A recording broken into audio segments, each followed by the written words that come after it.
Boa tarde a todas e todos. Primeiro, agradecer muitíssimo o convite, a possibilidade de estar e a oportunidade de estar aqui com vocês para trocar um pouco, refletir um pouco coletivamente as questões que foram provocadas para essa mesa pelo CRES. Né? É uma oportunidade também para mim estar aqui com essa mesa e estar dialogando, conversando com o César e a Elaine. Eu acho que vai ser, apesar de uma unidade, eu acho que não tem aqui uma polêmica, uma aproximação bem forte. Que eu vou procurar destacar mais do que um debatedor, vou provocar muito mais algumas sínteses e uma tentativa da gente se organizar para pensar e aprofundar para além do que a gente tem conseguido construir e acumular em relação às questões que foram colocadas nessa mesa sobre política social e neodesenvolvimentismo, impactos na estrutura da desigualdade. Bom, essa tarefa sempre de debatedor é sempre complicada. Eu conversava com o Léo, eu falava assim, pô, Léo, é sempre... Né, a gente não pode vir completamente preparado, organizado, tem que ouvir, tem que organizar na hora. César estava mexendo comigo, que eu estou cheio de papel, cheio de rabisco. Então, se eu me perder um pouco aí na exposição, fiquem tranquilos que uma hora eu vou conseguir organizar. Mas estava tentando justamente ao longo das duas falas pegar alguns elementos que eu considero considero essenciais aí esses elementos para a gente pensar essa temática e fazer umas duas no máximo aí questões que não foram diretamente tocadas pelos dois expositores, mas que eu gostaria também de ouvir e que gostaria de também socializar com vocês essas questões para pensarmos o debate aí sobre a política social, o neodesenvolvimentismo, os impactos aí na estrutura da desigualdade. Bom, então vamos lá. Na verdade, eu vou procurar resumir aqui essa minha fala de debatedor em 5 pontos que eu acho que foram os pontos que eu, a partir do debate, a partir do que eu venho também estudando, acumulando, acho que são 5 pontos que merecem uma atenção. Dentre eles, no meu entendimento, 2 não foram diretamente tocados aqui, apesar de terem sido tangencialmente tocados. Bom, vamos lá. A primeira delas, a primeira questão que eu traria aqui para uma reflexão mais coletiva, é que eu acho que esse debate hoje, provocado pelo neodesenvolvimentismo, e para a gente enfrentar com mais consistência e profundidade isso, me parece que é interessante e fecundo revisitarmos também a teoria marxista da dependência. Ou seja, assim como a polêmica dos anos 60 provocou em relação aos desenvolvimentistas e os dependentistas, me parece que é extremamente fecundo revisitar a teoria marxista da dependência. Eu acho que colocar esse retorno, retomar essa perspectiva, obviamente, no enquadramento que o César desenvolveu bastante, que Elaine, ao falar, disse que deixaria como pressuposto, que é justamente a análise da crise do capital, no sentido que Mesaros coloca, da crise estrutural. Ou seja, como pensar a dependência no quadro de uma crise estrutural. Eu acho que esse é um desafio importante, duplamente. Retomar principalmente a categoria de superexploração da força de trabalho, né, desenvolvida pelo Rui Mauro Marini, que me parece que é extremamente importante, não só para a gente interpretar a situação da classe trabalhadora, mas para a gente entender os limites estruturais para qualquer projeto desenvolvimentista no Brasil, ou na América Latina, no sentido mais geral. Quais são os impactos que numa configuração de superexploração, que no sentido de Marini é quando ocorre a violação do valor da força de trabalho, ou seja, não é apenas uma exploração mais intensa, é acima de um determinado nível de exploração, ou seja, é uma exploração onde o trabalhador acaba recebendo um valor que não consegue viabilizar a reposição da sua força de trabalho, seja imediata, seja dentro de um tempo histórico de vida desse trabalhador. Então, isso eu acho que é importante a gente pensar nessa questão. Considero também que avançar nesse debate nos ajuda também a pensar os limites estruturais da expansão do fundo público e, portanto, das condições objetivas para a ampliação das políticas sociais.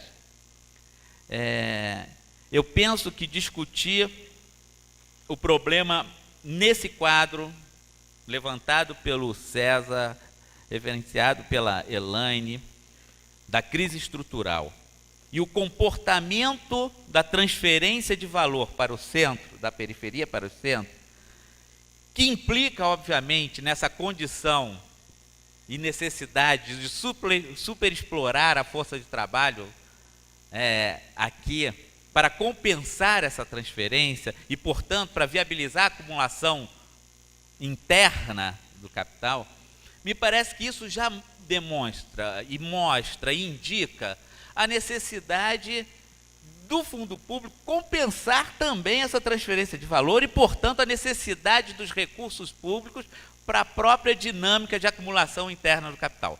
Ou seja, então, um peso maior do fundo público para a reprodução do capital e, portanto, a redução significativa e para a utilização na reprodução da força de trabalho, portanto, para as políticas sociais.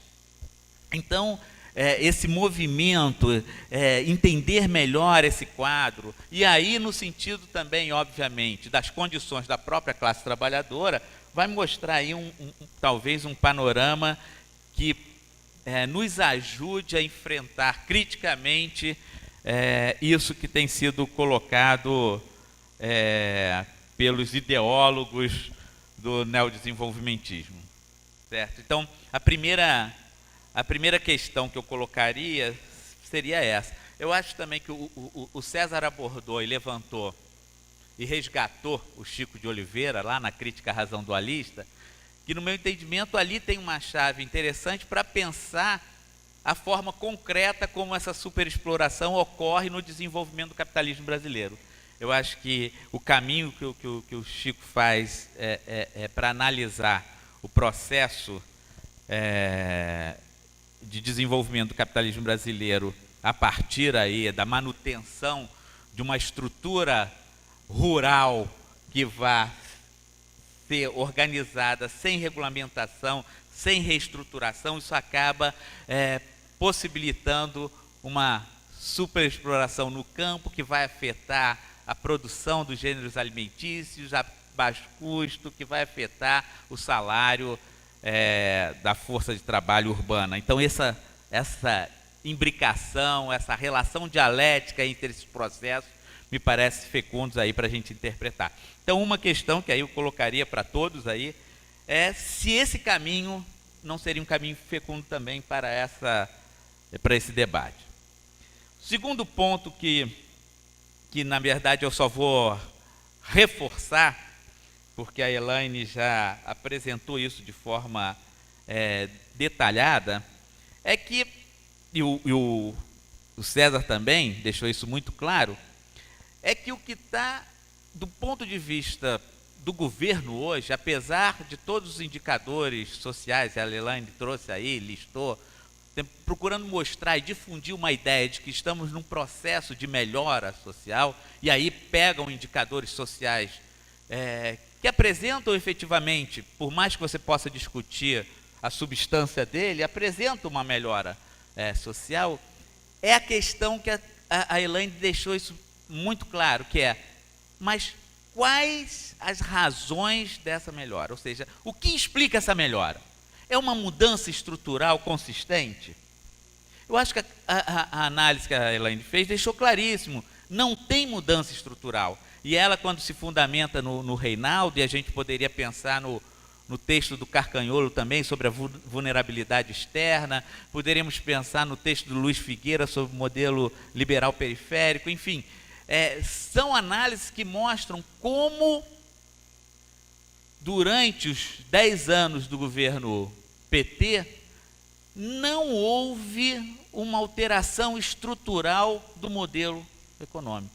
O que potencializou ou possibilitou essas melhoras foram situações conjunturais internacionais que deram um afrouxamento interno e que possibilitou, portanto, algumas melhoras pontuais na situação do trabalho, emprego, etc, etc, etc, e também viabilizando alguns recursos a mais para algumas ações na área social. A questão que eu coloco nesse tema, e aí que não foi diretamente abordado, mas que a Elaine, ao trazer a reflexão do Singer, me parece que essa reprodução do modelo econômico liberal periférico, na palavra do Filgueiras e do Gonçalves, não apresenta nenhuma perspectiva nem de longe reformista lenta. Ou seja, para mim não tem nenhum indicativo desse projeto, nenhum verniz reformista, do ponto de vista prático, político, do que tem acontecido. Isso não quer dizer que eu acho que não tenha diferença entre os diferentes projetos em debate sobre o neodesenvolvimentismo. Eu não colocaria, obviamente, no mesmo patamar o que o Bresser tem defendido de neodesenvolvimentismo, o que João Sixu e companhia têm trabalhado e o que Postman e o Singer têm falado um pouco. Me parece que há uma certa divergência. A minha questão é, a gente poderia considerar que o que o Postman e, de uma certa maneira, o Singer têm refletido sobre esse projeto, a gente pode considerar que ali teria algum verniz mais reformista? Essa era uma questão que eu gostaria de ouvir por quê. Mas por que essa questão? Não é uma questão, eu acho que menor, mas é necessário quando a gente tem que lidar com questões concretas e políticas conjunturais também. O Almeida Filho, que é também um dependentista aí, ele tem uma reflexão que ele faz interessante a partir dos estudos que ele faz do Rui Mauro Marini. Ele fala o seguinte: a opção política de Marini é claramente revolucionária. Mesmo assim, há em sua produção análises de confrontação com as políticas de Estado e de governo no plano da conjuntura. Este é o caso dos artigos Dialética do Desenvolvimento, Capitalista no Brasil, de 66, e a crise do desenvolvimentismo. Estas análises, embora inequivocamente mantenham a perspectiva revolucionária, colocam criticamente proposições de política, sugerindo que haveria espaço para uma ação reformista tática que diminuísse o peso da dependência. A questão é, existe hoje, nesse quadro de crise estrutural, algum espaço, né, para um reformismo tático que diminuísse a dependência? Enfim, eu acho que essa é uma questão que gostaria de ouvi-los, enfim, também para a gente pensar sobre essa situação. Então, esse seria,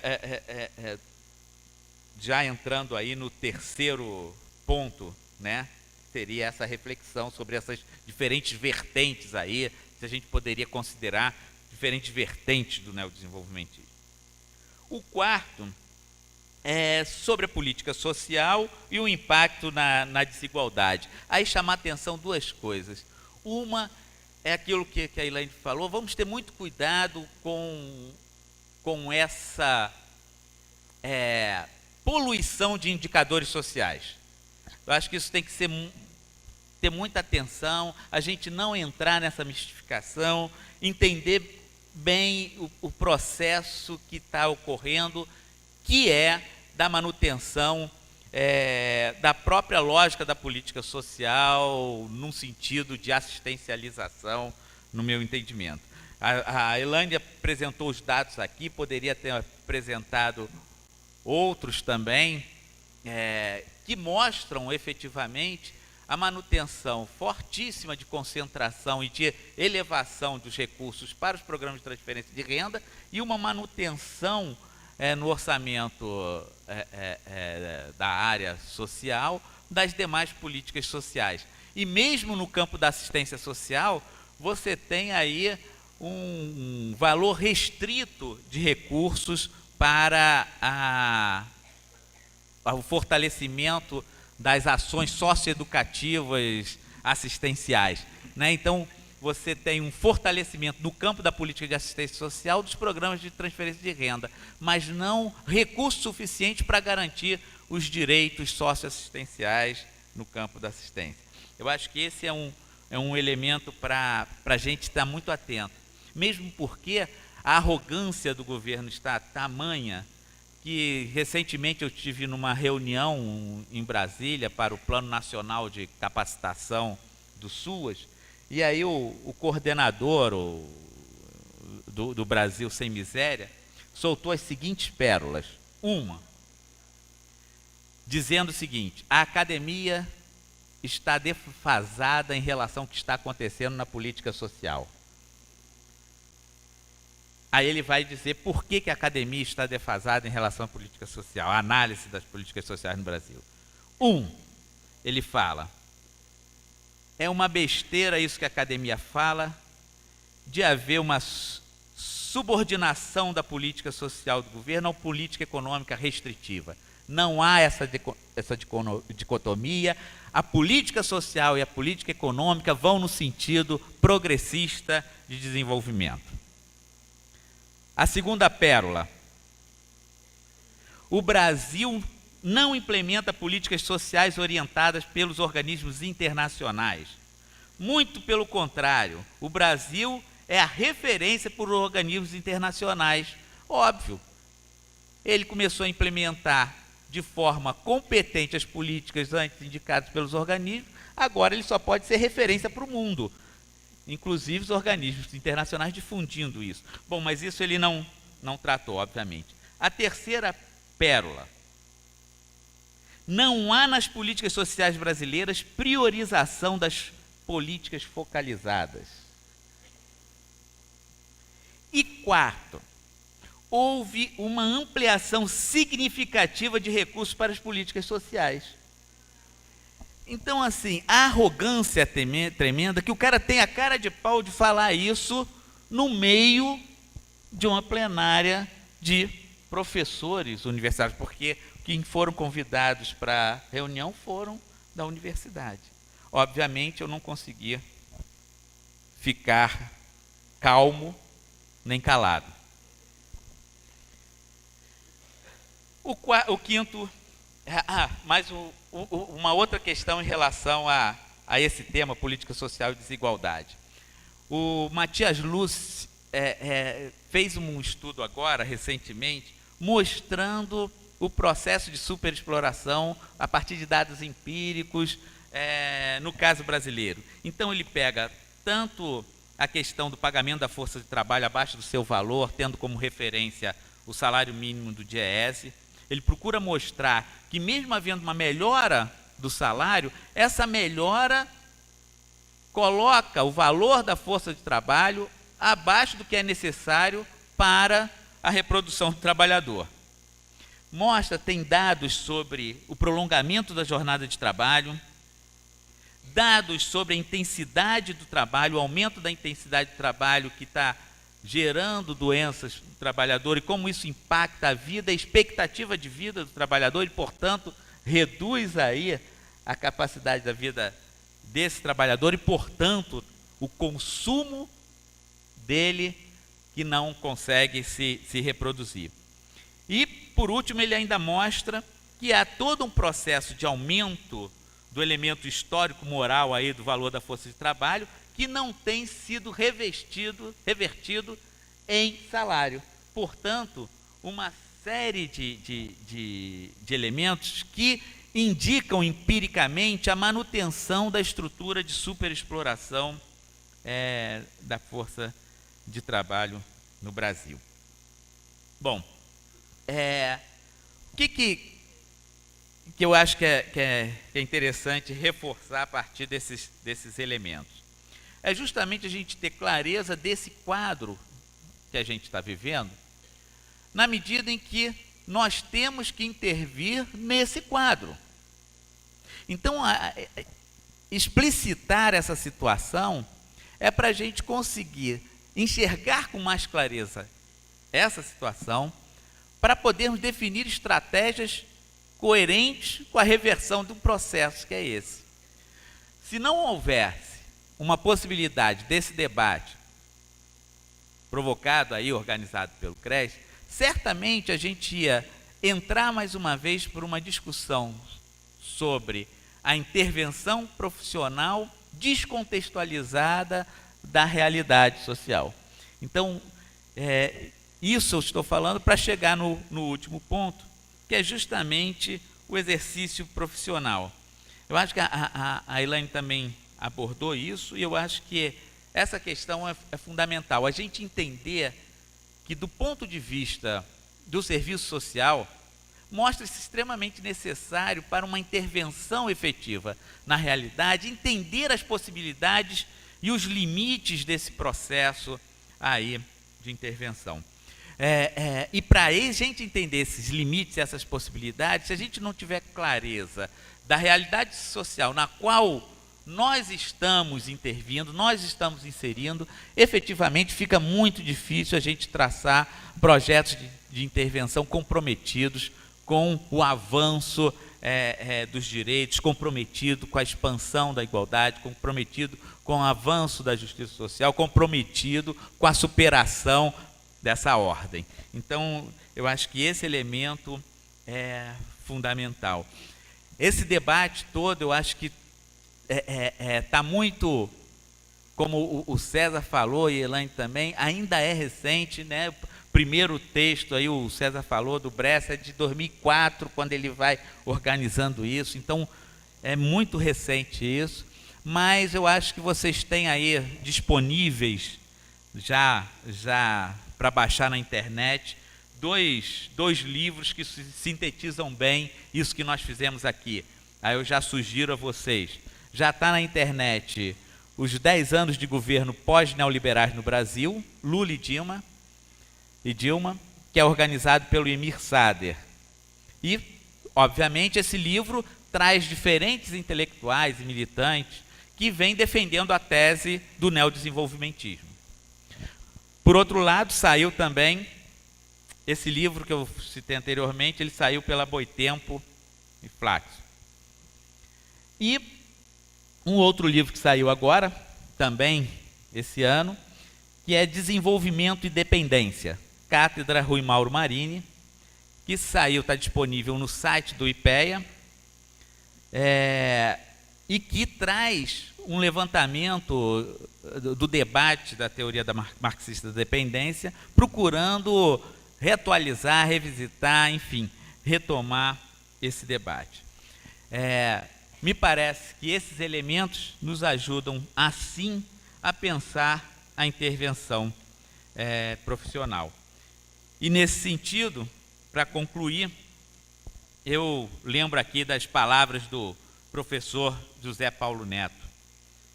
Ele diz: pobreza relativa e desigualdades são constitutivos insuperáveis da ordem do capital. O que pode variar são seus níveis e padrões. E esta variação não deve ser subestimada quando estão em jogo questões que afetam a vida de bilhões de seres humanos. o limite parece claro. Nenhuma ação profissional, e não só dos assistentes sociais, suprimirá a pobreza e a desigualdade na ordem do capital. Mas seus níveis e padrões podem variar, e esta variação é absolutamente significativa, e sobre ela pode incidir a ação profissional, incidência que porta as possibilidades da intervenção que justifica e legitima o serviço social. O conhecimento desses limites e dessas possibilidades fornece a base para ultrapassar o messianismo, que pretende atribuir à profissão poderes redentores, e o fatalismo, que a condena ao burocratismo formalista. Obrigado.